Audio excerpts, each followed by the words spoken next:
Everyone, welcome back to channel. Hope you are doing good. तो आज हम देखेंगे क्रोमोसोम। क्रोमोसोम क्या है और क्या बोलते हैं, स्ट्रक्चर क्या है, उसका फंक्शंस क्या है, लोकेशंस क्या है, कहाँ प्रेजेंट रहता है, विजिबल होता है, विजिबिलिटी भी होती है नहीं होती है, तो इसके बारे में हम जानते हैं। तो सबसे पहले हम देख लेते हैं, इसका स्ट्रक्चर देख लेते हैं। खैर, स्ट्रक्चर से पहले यदि हम इसकी डेफिनेशन देखें तो ये क्या रहता है, thread like structure. Thread like structure, thread like structure found in the nucleus, found in the nucleus, found in the nucleus of cells composed of tightly called, found in the nucleus or tightly composed of DNA and protein called क्या कहते हैं हम उसको, histone. खैर, आपको histone जानने की भी जरूरत नहीं है। यदि आ रहा है समझ में तो वेल एंड गुड, वरना जानने की कोई जरूरत नहीं है। अभी सिर्फ आपको इतना ध्यान रखना है, thread like structure, a chromosome is a thread like structure found in the nucleus of cells composed of tightly called DNA and protein called histones. That's it. अब हम यदि इसका स्ट्रक्चर देखें, सो स्ट्रक्चर में सबसे पहले हमको क्या दिख रहा है, एक्स टाइप स्ट्रक्चर दिख रहा है। एक्स टाइप स्ट्रक्चर दिख रहा है हमको, सीधी सिंपल सी बात है। तो यदि हम इसमें देखें तो ये जो ऊपर बने होते हैं ये होते हैं इसके शॉर्ट आर्म।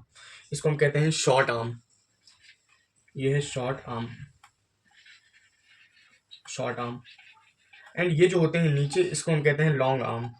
काफ़ी सारी एनसीईआरटी और सीबीएसई वाली जो बुक्स हैं और जो अदर बुक्स हैं बायो की, उसमें ऐसे ही लिखा हुआ है, ऊपर शॉर्ट आर्म एंड नीचे लॉन्ग आर्म। और कहीं कहीं इनको आर्म्स और इनको टेल भी बोलते हैं, तो आप दोनों बोल सकते हैं जो आपको सुटेबल लगे। एंड देन जब यहाँ देखते हैं तो 2 पॉइंट हमको दिख रहे हैं। ये 2 पॉइंट क्या हैं, ये है प्राइमरी कॉन्स्ट्रिक्टर, इसको हम कहते हैं primary constrictor. And this is point where 4 arms meet is known as centromere।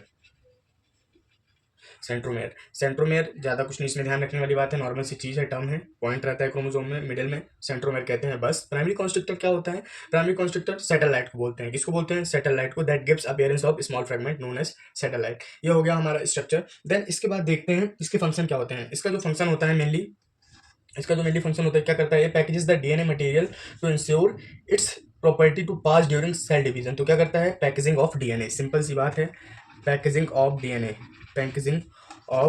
DNA. ये हो गया इसका फंक्शन। बस फंक्शन में इतना याद रखना है कि क्या करता है, पैकेजिंग ऑफ डीएनए।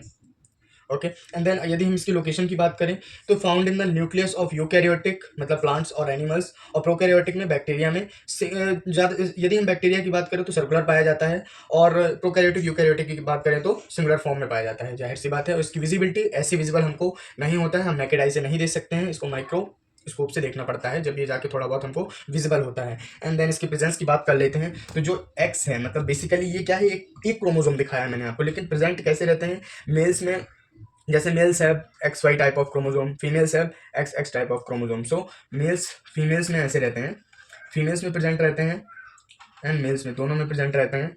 बस याद इतना रखना है कि जो फीमेल में प्रेजेंट रहते हैं वो XX फॉर्म में रहते हैं, जो मेल में प्रेजेंट रहते हैं वो XY फॉर्म में रहते हैं, और पेयर्ड रहते हैं। बेसिकली हमको पेयर्ड सबसे जरूरी इसमें हो जाता है, पेयर्ड 23 के पेयर में प्रेजेंट रहते हैं। बेटा हमेशा याद रखना, क्रोमोसोम 23 के पेयर्ड में प्रेजेंट रहते हैं, मीन्स 23 + 23 आप करोगे तो 46 पेयर्ड में वो प्रेजेंट रहते हैं दोनों में, मतलब 23 इसका और 23 इसका, ये 23 तो ये 23 ऐसा, और एक यदि 23 है तो उसको क्या बोलते हैं, ऑटोसोम। खैर आपको आगे ये ज़्यादा जरूरी रखने वाली बात नहीं है। खैर याद ये रखना है कि always chromosome always present in paired form means 23 के पेयर्ड में प्रेजेंट रहते हैं, 23 मिलकर 46 बनाते हैं।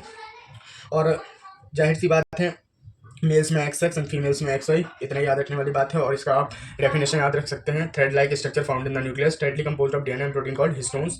क्रोमोसोम यदि पूछता है आपसे, कोई पूछता है किसने डिस्कवर किया था, तो वैसे बोल सकते हैं आप फ्लेमिंग्स, लेकिन हैकिंग ने ये टर्म दिया था, हैकिंग ने क्रोमोसोम टर्म मतलब X टर्म दिया था। बाकी इसको डिस्कवर किसने किया था, तो जिसने न्यूक्लियस किया था, फ्लेमिंग्स आप ऐसा बोल सकते हैं। उसका पूरा नाम एक्चुअल में फ्लेमिंग ही था, वैसे फ्लेमिंग ही बोलते हैं, एनसीईआरटी में फ्लेमिंग ही लिखा है तो फ्लेमिंग ही आप बोलेंगे।